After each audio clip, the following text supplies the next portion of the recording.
وَيَتَفَكَّرُونَ فِي خَلْقِ السَّمَاوَاتِ وَالْأَرْضِ رَبَّنَا مَا خَلَقْتَ هَذَا بَاطِلًا سُبْحَانَكَ فَقِنَا عَذَابَ النَّارِ، یعنی انسان اپنی زندگی کے مقصد سے غافل نہیں ہے، اس کائنات کی تخلیق کا جو مقصد ہے اس سے غافل نہیں ہے۔ یہ کائنات کی تخلیق کا مقصد یہ ہے کہ انسان کو اللہ کا عرفان ہو، اللہ کے احسانات کا عرفان ہو، اللہ کی عظمت و قدرت کا عرفان ہو۔ یہ ساری کائنات اس کو یاد دلانے والی ہے۔ اس لیے لوگ کہتے ہیں کتابیں دو ہیں، کتابیں دو ہیں، ایک قرآن کتاب ہے اور ایک یہ کائنات کتاب ہے۔ وہ ڈاکٹر غلام جیلانی برق نے ایک کتاب لکھی ہے، دو قرآن۔ تو اس کا مقصد یہی ہے کہ ایک قرآن یہ کائنات ہے جس کو انسان دیکھے تو اس کی ہر چیز اللہ کے ساتھ انسان کو مرتبط کرتی ہے، اور دوسرا یہ قرآن ہے۔ اور اس کائنات سے ہدایت کے لیے قرآن جو ہے وہ بڑھ کر ہے، یعنی ان چیزوں کو دیکھ کر انسان کو اتنی اللہ رب العزت کی طرف رہنمائی نہیں ہوتی اور اللہ کے ساتھ وہ تعلق قائم نہیں ہوتا جتنا قرآن سے ہوتا ہے۔ قرآن جو ہے یہ زیادہ ہدایت آفرین کتاب ہے، یہ ہدایت تو اللہ نے اتاری اسی ہدایت کے لیے ہے، یہ زیادہ ضروری ہے۔ تو دونوں سے وہ استدلال کرتے ہیں اور دونوں سے رہنمائی لیتے ہیں، زمین و آسمان سے بھی اللہ تعالیٰ کی طرف ان کا جو ہے نا سیر الی اللہ اور سلوک الی اللہ اور اللہ کی طرف پیش قدمی کرتے ہیں، اللہ کی طرف اللہ کے قریب ہوتے ہیں، اللہ کے قریب سے قریب ہونے کی کوشش کرتے ہیں۔ ما تقرب الی عبدی بمثل اداء ما افترضت علیہ، تو تقرب الی اللہ، سیر الی اللہ، سلوک الی اللہ، یہ جو سارے عمل ہیں یہ اس کائنات کو دیکھ کر بھی انسان کا اسی سفر میں اور اسی سمت میں آگے بڑھنے کا عمل ہوتا ہے۔ لیکن قرآن مجید جو ہے یہ تو ایسی چیز ہے کہ پھر انسان کو ہاتھ پکڑ کے یہ قرآن اللہ کے ساتھ جوڑ دیتا ہے، کیونکہ یہ رسی ہے اللہ کے درمیان اور آپ کے درمیان، یہ واسطہ ہے اللہ کے ساتھ جوڑنے کا، یہ ڈائریکٹ آپ کے پاس وسیلہ ہے جو آپ کو اللہ رب العزت سے مرتبط کر دیتا ہے۔ تو ربنا ما خلقت ھذا باطلا سبحانک، تو پاک ہے اس سے کہ اس کائنات کو اس قدر پھیلا کر تو نے بے مقصد ہی اس کو بنا دیا۔ اور پھر جو سب سے زیادہ چیز ہے کہ انسان آگ کے عذاب سے بچ جائے، یہ فکر جو ہے آگ کے عذاب کی فکر، یہ اس طرح ان کے اوپر طاری ہوتی ہے کہ ہر وقت وہ یہی کہتے ہیں ربنا فقنا عذاب النار، سبحانک فقنا عذاب النار، اللہ آگ کے عذاب سے بچا، آگ کے عذاب سے بچا۔ جس طرح کے حدیث میں آتا ہے کہ جب انسان حشر کے دن اللہ رب العزت کی بارگاہ میں کھڑا ہوگا تو دائیں بائیں آگے جدھر دیکھے گا آگ ہی آگ ہوگی، اوپر اللہ رب العزت اپنے عرش کے اوپر مستوی ہوں گے اور لوگوں کے لیے حساب کرنے کے لیے اللہ رب العزت نیچے تشریف لائیں گے اور حساب کریں گے لوگوں کا۔ هل ينظرون الا ان ياتيهم الله في ظلل من الغمام والملائكة وقضي الامر، اور انسان دائیں بائیں دیکھے گا تو جہنم ہوگی، آگے بھی دیکھے گا جہنم ہوگی اور اس کے سامنے اس کے اعمال ہوں گے۔ تو اس آگ سے بچ جانا انسان کا، یہ انسان کی سب سے بڑی کامیابی ہے۔ اس سے بچ کر ہی انسان جنت میں جائے گا، پہلے جہنم ہے پھر اس سے بعد جو ہے نا جنت میں پہنچنا ہے۔ وَإِن مِّنكُمْ إِلَّا وَارِدُهَا كَانَ عَلَىٰ رَبِّكَ حَتْمًا مَّقْضِيًّا، اس لیے وہ سلف کا ذکر کرتے ہیں نا کہ کسی نے تلاوت کی اور اسی چیز کے اوپر غور کرتے ہوئے کہ ان منکم الا واردها کان علی ربک حتما مقضیہ، ایسی ان کے اوپر کیفیت طاری ہوئی کہ اسی کو سوچتے سوچتے ہی اللہ کے پاس چلے گئے۔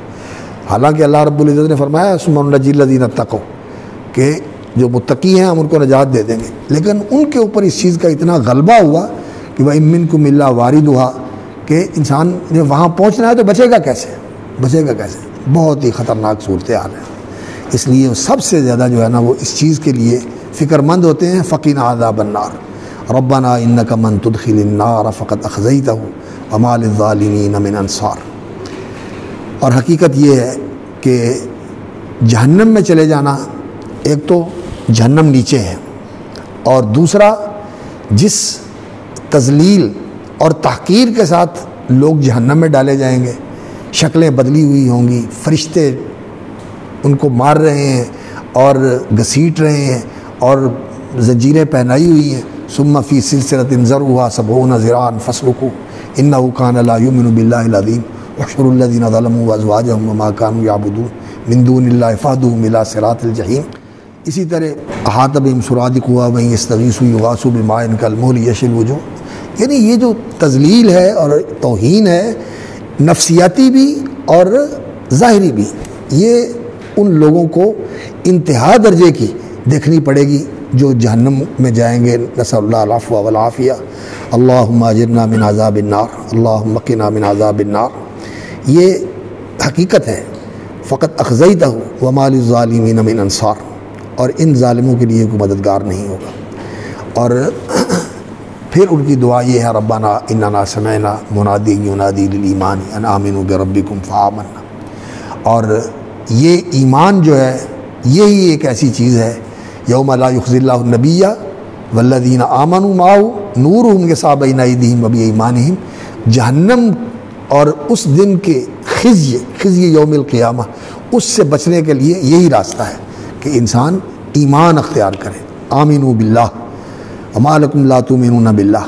اور ایمان باللہ جو ہے یہ سچی بات یہ ہے کہ اس کے بارے میں انسان کو ہر وقت جو ہے کوشاں رہنا چاہیے کہ میرا اللہ پر ایمان جو ہے یہ بہتر سے بہتر، مضبوط سے مضبوط اور اعلیٰ سے اعلیٰ اور قوی سے قوی تر ہوتا رہے.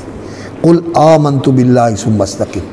پورا دین جو ہے وہ کس چیز کے اندر آ جاتا ہے آمنت باللہ. آمنت باللہ پورا دین. قل لی فی الاسلام قولا لا اسأل عنہ احدا بعدک قل آمنت باللہ ثم استقم. اور ترمذی کی روایت میں آمنت باللہ کا معنی کیا ہے؟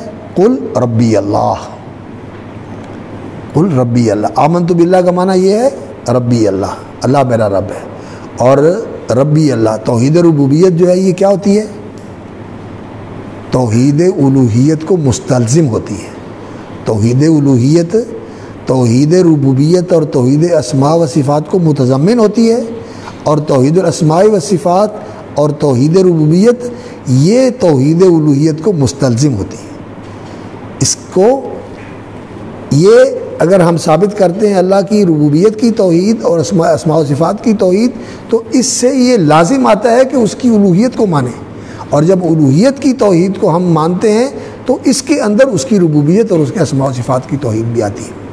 تو قل آمنت باللہ، آمنت باللہ کے اندر توحید ربوبیت، توحید الاسماء و صفات اور توحید الوہیت ساری آ جاتی ہے. اور ربی اللہ جو ہے یہاں سے کام شروع ہوتا ہے. الحمدللہ رب العالمین الست بربکم. یہ اللہ رب العزت سے ہم عہد کر کے آئے ہوئے ہیں. الست بربکم قالوا بلا، کہ ہمارا رب اللہ رب العزت ہے.